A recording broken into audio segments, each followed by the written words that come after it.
Good day everyone! Ngayong araw, pag-uusapan natin ang Module 1, Unit 1 about sa the self from various perspective o ang philosophy of the self.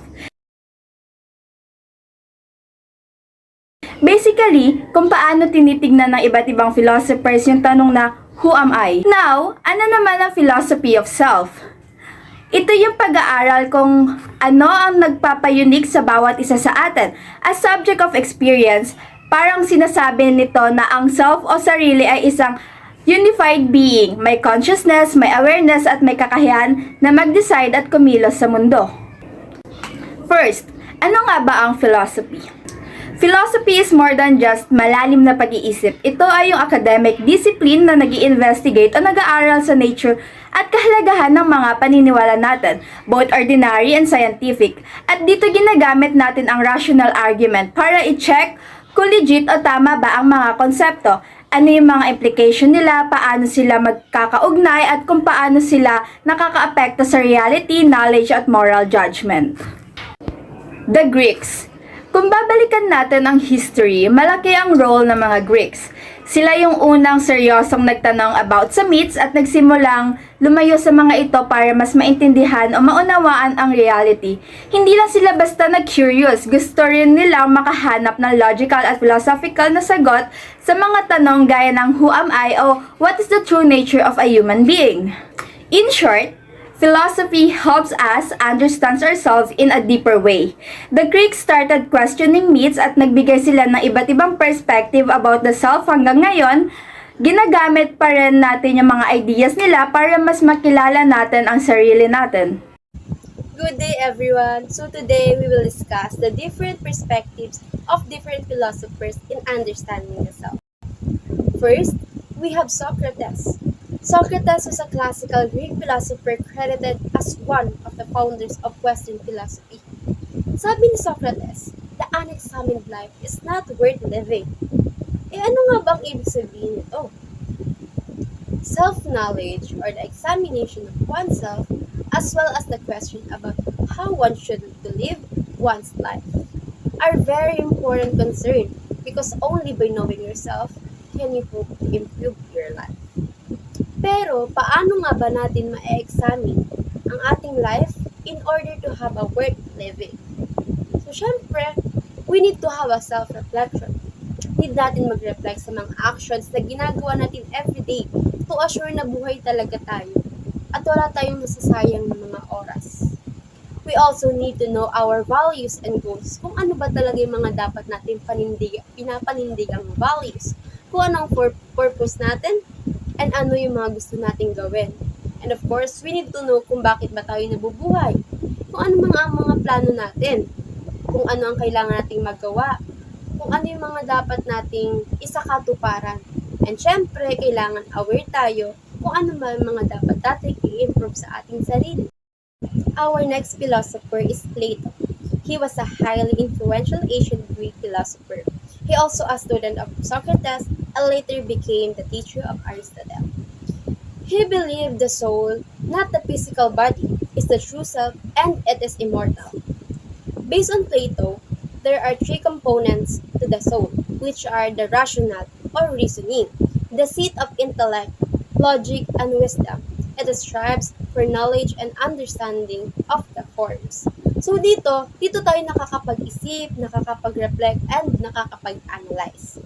Next is the spirited or emotion, associated with courage, ambition, and assertiveness. It can be a source of both virtue and vice. So dito naman, natin nararanasan yung mga kasiyahan, kalungkutan, yung mga galit, at ang iba pa nating mga nararamdaman. And last, appetitive or the desire deals with the basic bodily desires and appetites like hunger, thirst, and sexual needs. Ito naman, yung mga physical nating mga kagustuhan o pangangailangan. Our third philosopher is Augustine. Augustine is also known as Augustine of Hippo, was a highly influential North African Christian theologian and philosopher. Katulad ng kay Plato, ganun din ang kanyang perspective. Ngunit ito ay may pagiging Christianity. St. Augustine's concept of the self centers on the idea that the self is defined by its relationship with God. Para sa kanya, the self has an immortal soul and the body is united with the soul as a wild and not separated. In short, the body dies on earth, but the soul lives eternally in spiritual bliss with God. So, sa madaling salita, sinasabi niya na ang ating katawan lang ang namamatay, ngunit ang ating soul ay patuloy na naglalakbay. Our next philosopher is Saint Thomas Aquinas. He was a 13th century Italian philosopher, theologian, and Catholic priest. In his perspective, the self is a composite of body and soul, where the soul is the form of the body and the source of its life and rational capacities. Aquinas viewed the self as a unity of body and soul, where the soul is the principle that gives life and rationality to the body. The soul is not merely an immaterial substance, but the form of the body, giving it its essence and defining characteristics. Sa madaling salita, para kay Aquinas, ang body and soul ay inseparable, which means hindi na paghihiwalay. Kapag namatay ang ating katawan, wala nang magiging tirahan ng ating soul, dahil ito ang nagbibigay tahanan sa ating soul. At ganun din naman, kapag nawala ang ating soul, mawawala na rin ang saysay ang ating body, dahil ito ang nagbibigay buhay sa ating katawan. So next naman natin is si Rene Descartes. He's a father of modern philosophy. For him, human person is equal to body plus mind. Sabi nga ni Descartes, ang tao ay may dalawang part. It is a physical body at thinking mind. Yung katawan para sa galaw at senses yon, at yung mind naman para sa pag-iisip. Doubt everything until it's clear and certain. Lahat daw dapat ay questionin hanggat hindi sigurado at malinaw. Parang wag basta maniwala agad. Only thing we can doubt our own existence. Kahit anong pagdududa mo, sure ka pa rin na ikaw mismo ay nag-iisip. Kaya ibig sabihin, totoo ka. At ang kanya namang famous line ay, I think, therefore I am. Na ibig sabihin ay, kung nag-isip ako, ibig sabihin, exist ako. Yun yung kanyang pinakasikat na quote. Next is, mind and body are separate but connected. Magkaiba man ang role ng mind at body natin, pero nagtutulungan sila para mabuhay at magka-function ang isang tao. At next naman is, use reasoning to investigate and grow. Ayan, kailangan gamitin daw natin ang utak at reasoning para mag-analyze, mag-experiment, at mag-develop ng sarili. Siyempre, ang example naman ng Rene Descartes natin ay, parang kapag nananaginip ka, hindi mo sure kung totoo yung dream o hindi. Pero kahit magduda ka kung real or fake yon, hindi mo pwedeng pagdudahan na ikaw mismo ay nag-iisip sa panaginip na yon. Ibig sabihin, buhay ka at totoo ka. Overall, si Rene Descartes ay naniniwala na ang tao ay binubuo ng katawan at isipan. Para sa kanya, dapat i-question mo na lahat ng bagay hanggat hindi ito malinaw at sigurado.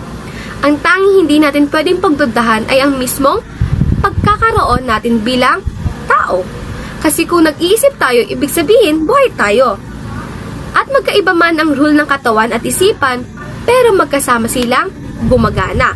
Kailangan natin gamitin ang utak at reasoning para maghanap ng truth at mag-improve bilang isang tao.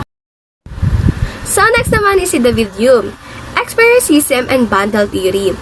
For him naman, all knowledge comes from senses and experiences. Lahat ng alam natin galing sa kung ano ang na-experience natin gamit ang senses gaya ng paningin, pandinig, pangamoy, panlasa at pandama. Self is equal bundle of impressions and ideas. Hindi raw fixed ang self kundi collection lang ng experiences at thoughts. Impressions, direct, vivid sensations. Ito yung malinaw at malakas na experience. Parang fresh memory ng nakita, narinig o naramdaman mo ngayon. Ideas, faded copies in the mind. Ito naman yung memory o imagination na based sa dati mong experience. Hindi na siya kasing bibid ng impressions. Next is no permanent self only changing perceptions over the time. Ayan, wala talagang permanent na ikaw. Kasi nagbabago ka habang dumadami at nag-iiba ang experiences mo. So, example na ito is, halimbawa, favorite mo ang isang pagkain. Sabihin na nating milk tea. Nung unang inom mo, fresh at intense ang lasa.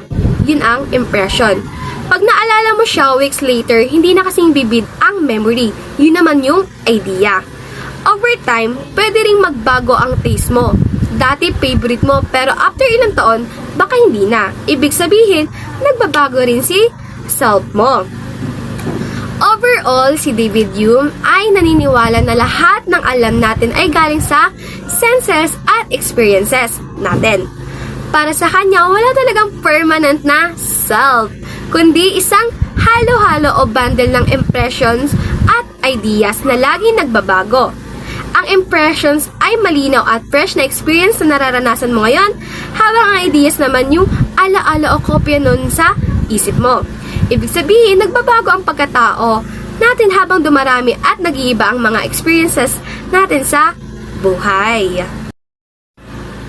So, next naman natin si Immanuel Kant, mind as organizer of experience. For him naman, knowledge starts with perception. Katulad ni Hume, naniniwala rin siya na nagsisimula ang knowledge sa nakikita at nararanasan natin. Next is, mind organizes experiences into patterns. Pero dagdag niya, hindi lang basta receive ng info ang utak. Inaayos at ini-interpret niya ito para maging malinaw. Next naman is, time, space, and certain ideas are built into the mind. Sabi niya, may mga concept gaya ng oras at espasyo na hindi natin nakukuha sa labas, kundi galing mismo sa paraan ng pag-iisip natin. At para naman sa kanya, self is equal to personality plus seat of knowledge and moral reason. Ang self, para kay Kant, ay hindi lang ugali mo, kundi pati yung kakayahan mong mag-isip at mag-desisyon ng tama.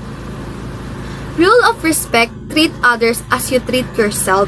Ayan. Ang respeto na gusto niya ay pareho para sa lahat. Kung paano mo nire-respeto ang sarili mo, ganun din dapat sa iba.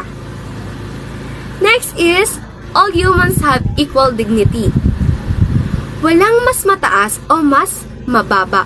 Lahat ay may pantay na karapatan at dignidad. Ang example naman nito ay, isipin mo may kotse na dumadaan. Nakikita ng mata mo yung galaw, pero ang utak mo ang nag-o-organize at nag-i-interpret na gumagalaw siya sa space at sa tiyak na oras. Sa morality naman, kung gusto mong irespeto ka ng ibang tao, kailangan irespeto rin sila, tama? Hindi mo sila gagamitin para lang sa sariling kapakanan. Ayan, overall, si Immanuel Kant ay naniniwala na nagsisimula ang knowledge sa perception, pero ang utak natin ay may sariling paraan para ayusin at intindihin ang experiences natin gamit ang concept gaya ng time at space. Para sa kanya, ang self ay hindi lang tungkol sa ugali mo, kundi pati sa kakayahan mong mag-isip at gumawa ng tamang desisyon. Naniniwala rin siya na lahat ng tao ay may equal na respeto at dignidad, at hindi dapat gamitin ang ibang tao para lang sa personal na benefit mo. Ayan, isang magandang hapon muli sa inyong lahat. So ngayon naman, ang ating tatalakayin ngayon ay si Hilbert Ryle. So kanina ay ipinaliwanag sa atin o tinalakay sa atin ng aking dalawang kasama, si Kant at si Hume. So si Kant ay umagri sa statement ni Hume. So ngayon naman si Hilbert Ryle ay itinanggi ang paniniwalang internal and non-physical self. Bakit? Dahil ayon sa kanya, ang totoo daw na mahalaga ay ang behavior na ipinapakita ng isang tao o individual sa kanyang pang-araw-araw na pamumuhay. At ayon sa kanya, ang sarili daw ay hindi isang namumuhay o isang nilalang. Ngunit alam natin at ginagamit natin ang salitang self o ang taguring self upang i-refer sa bawat behavior na ating ginagawa. At ang susunod naman natin ngayon ay si Merly Ponti. Siya ay isang phenomenologist na nagsasabi na ang mind-body bifurcation ay isang hindi katanggap-tanggap na problema at ang isip at ang katawan ng bawat individual ay hindi mapaghihiwalay o hindi magkahiwalay. And according to him, one's body is his opening toward his existence to the world. At ang ating katawan ay mayroong sariling pananaw, emosyon, at iba't ibang karanasan, ngunit ang lahat ng ito ay iisa. At ang sabi pa niya, kung ayaw mo ng subject na ito, ikaw ay kanyang mauunawaan. At nawa, mayroon kayong naunawaan sa aming tinalakay ngayon. Again, we are Group 1. Maraming salamat sa inyong panonood at pakikinig. At nawa, meron kayong naunawaan sa aming tinalakay ngayong araw na ito. Muli kami ang Group 1 and maraming salamat sa inyong pakikinig at panonood.